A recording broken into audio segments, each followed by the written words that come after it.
बिस्मिल्लाहिर्रहमानिर्रहीम। तो जी हाँ पाकिस्तानियों, हमारे लोकल ऑटो मैन्युफैक्चरर्स ने एक नया ड्रामा स्टार्ट कर दिया है और ये गवर्नमेंट से डिमांड कर रहे हैं और प्रेशराइज कर रहे हैं कि इंपोर्ट पॉलिसी को बिल्कुल रिलैक्स ना किया जाए। जी हाँ, व्हीकल इंपोर्ट पॉलिसी के तहत जो पाकिस्तानी गाड़ियां इंपोर्ट करते थे जापान से, इन कंपनीज के मुताबिक इस पॉलिसी को सख्ती रखा जाए और बिल्कुल भी इंपोर्ट की इजाज़त ना दी जाए पाकिस्तान के अंदर। तो वीडियो के अंदर ही आपको इसकी सारी बातें आपको बताऊंगा कि ये क्यों डिमांड कर रहे हैं कि ऑटो इंडस्ट्री के अंदर गाड़ियों की इंपोर्ट पाकिस्तान के अंदर नहीं होनी चाहिए। सारे ड्रामे के बारे में वीडियो के अंदर ही आपको पता चलेगा। तो फिर वही वीडियो को देखने से पहले आज लाइक करो। ये वीडियो जो है शेयर करने वाली नहीं है, बस सिर्फ खुद देख लेना, शेयर मेयर मत करना आज। तो जी हाँ पाकिस्तानियों, जैसा कि आप लोगों को पता है कि पहले पाकिस्तान के अंदर बड़ी आसानी से जो है और बड़ी दबा के जो है गाड़ियाँ इंपोर्ट होती थी जापान से। हर किस्म की गाड़ी आपको जैपनीज़ अब जो है जेडीएम कार जो है पाकिस्तान के अंदर देखने को मिलेगी। लेकिन यहाँ पर इम्पोर्टेंट बात कि पिछले साल गवर्नमेंट ने यहाँ पर इंपोर्ट पॉलिसी यहाँ पर लगा दी थी, सख्त कर दी थी, ताकि गाड़ियों की इंपोर्ट कोई भी आसानी से ना कर सके। तो अभी भी इंपोर्ट हो सकती है, लेकिन उसका एक बहुत बड़ा ही तरीक़ाकार है। गवर्नमेंट का मौक़िफ़ ये है कि यूज़ कार डीलर जो है हुंडी के तहत जो है ये सारी गाड़ियाँ इंपोर्ट करते हैं, जिससे पाकिस्तानी गवर्नमेंट को, एफबीआर को बहुत बड़ा नुकसान होता है। साथ ही साथ जो लोकल ऑटो मैन्युफैक्चरर्स हैं, जितने भी हमारी जापानीज़ कार्स हैं, ये सुजुकी, टोयोटा और होंडा, ये सारे के सारे जो है गवर्नमेंट को साथ ही साथ प्रेशराइज भी करते रहते हैं ताकि इनका जो है चूना यहाँ पर बिकता रहे। तो ये टाइम टू टाइम जो है लॉबिंग करते रहते हैं गवर्नमेंट के साथ, और इस पॉलिसी को, इंपोर्ट पॉलिसी को टाइट करने में इनका भी एक बहुत बड़ा हाथ है।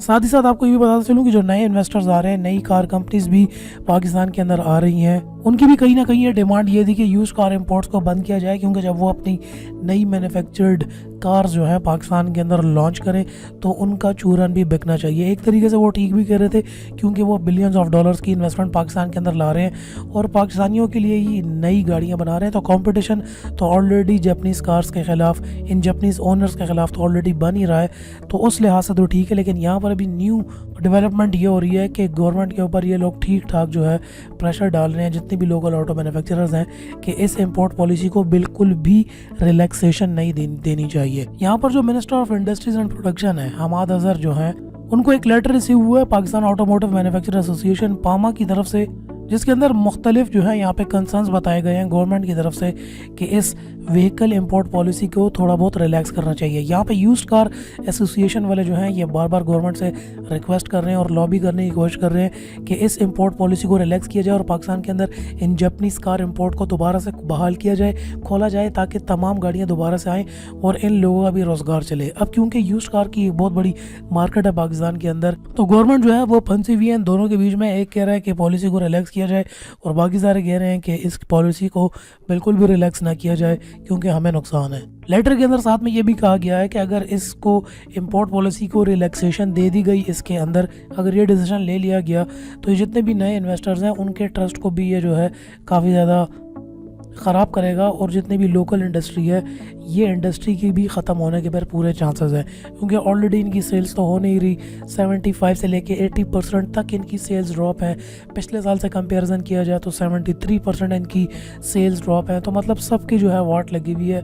अगर सुजुकी की बात करें, होंडा मतलब ज़्यादा नुकसान में इस टाइम पे होंडा पाकिस्तान जा रहा है, उसके बाद जो है टोयोटा, और सबसे कम नुकसान में सुजुकी भी जा रहा है। लेकिन कम नुकसान का ये मतलब नहीं है कि नुकसान कम है, वो बहुत बड़ा नुकसान है कंपेरेटिवली कम। लेटर के अंदर साथ में ये भी कहा गया है कि जितने भी व्हीकल्स की इंपोर्ट्स हैं ये जो है कॉस्टली भी होंगी, साथ ही साथ ये मुल्क के लिए जो है ठीक नहीं है। लेटर के मुताबिक ये मुल्क के लिए दो वजूहात से ठीक नहीं है। एक तो ऑटोमोटिव इंडस्ट्री की वजह से कि अपनी लोकल इंडस्ट्री बिल्कुल बैठ जाएगी, दूसरे नए इन्वेस्टर्स का जो है ट्रस्ट खत्म हो जाएगा, और तीसरा ये इकॉनमी के लिए भी अच्छा नहीं है। लेटर में साथ में ये भी कहा गया था कि जितने भी कार डीलर्स हैं जो कि यूज्ड गाड़ियाँ इंपोर्ट करते हैं, ये फिर जो है पॉलिसी को एक्सप्लॉइट करते हैं और बहुत ज़्यादा बल्क के अंदर जो है इंपोर्ट्स करते हैं, जिससे मुल्क को भी नुकसान होता है, ऑटो इंडस्ट्री को भी नुकसान होता है। अब ये मौक़िफ़ जो है ये लोकल ऑटो मैन्युफैक्चरर्स का है। सवाल मैं आपसे कमेंट सेक्शन के अंदर ये पूछना चाहता हूँ कि पर्सनली आप जापानी यूज्ड कार लेना पसंद करते हैं या पाकिस्तानी नई गाड़ी? क्योंकि पाकिस्तान के अंदर एक बहुत बड़ा चंक है, बहुत ज़्यादा लोग हैं जो कि यूज्ड जापानी गाड़ियों की इंपोर्ट जो है उसको प्रेफर करते हैं। बहुत ज़्यादा लोग कहते हैं हमें नई गाड़ी नहीं चाहिए, हम यूज्ड ही ले लेंगे जापानी। लेकिन बहुत ज़्यादा लोग ये भी कहते हैं कि मैंने जो है 10 किलोमीटर भी चली हुई गाड़ी नहीं लेनी, मैं नई गाड़ी ही लूँगा। तो ये दोनों जो हैं, दोनों किस्म के यूज़र्स हैं, दोनों किस्म के कंज्यूमर्स हैं। हैं। अब ये सिर्फ गवर्नमेंट और इनके दरमियान ये बहस नहीं चल रही, आम लोग भी जो है इस बात के ऊपर बहुत बहस करते हैं। अगर आप मेरा ओपिनियन जानना चाहते हैं तो मैं भी वो न्यू गाड़ी वाला हूँ। अगर मुझे भी यूज्ड गाड़ी हो, जापानी यूज्ड गाड़ी हो या फिर लोकली मैन्युफैक्चर्ड न्यू कार हो, तो मैं न्यू कार प्रेफर करता हूँ। मुझे भी थोड़ी पुरानी गाड़ी चलाने में मसला होता है। मैं इस बात पे बिल्कुल बहस नहीं कर रहा कि नई गाड़ी जो है वो जापानीज़ यूज्ड गाड़ी से जो है अच्छी होगी या बुरी होगी। ये तो मुझे पता है कि ऑब्वियसली जो जापानीज़ यूज्ड कार्स हैं उनकी क्वालिटी, उनकी ड्यूरेबिलिटी और उनकी लॉन्ग लाइफ होती है हमारी लोकल मैन्युफैक्चर्ड कार्स से। जापानीज़ कार्स की क्लास ही जो है वो अलग है, ऑब्वियसली वो बेहतर है, लेकिन फिर भी मेरी चॉइस नई गाड़ी होती है। आप अपनी चॉइस नीचे कमेंट सेक्शन में ज़रूर बताइए और साथ में ये भी बताइए कि आप किस चीज़ को सपोर्ट करेंगे, कि इस इम्पोर्ट पॉलिसी को रिलैक्स किया जाए या फिर ये इसी तरीके से टाइट रखी जाए। तो मैं इंतज़ार कर रहा हूँ आप लोगों के जवाब का नीचे कमेंट सेक्शन के अंदर। आ रहा हूँ तमाम लोगों के, आप लोगों के कमेंट्स पढ़ने के लिए। तो फिर इंशाल्लाह नेक्स्ट वीडियो में दोबारा आपसे मुलाकात होती है। तब तक के लिए अपना ख्याल रखिएगा and finally thanks for watching.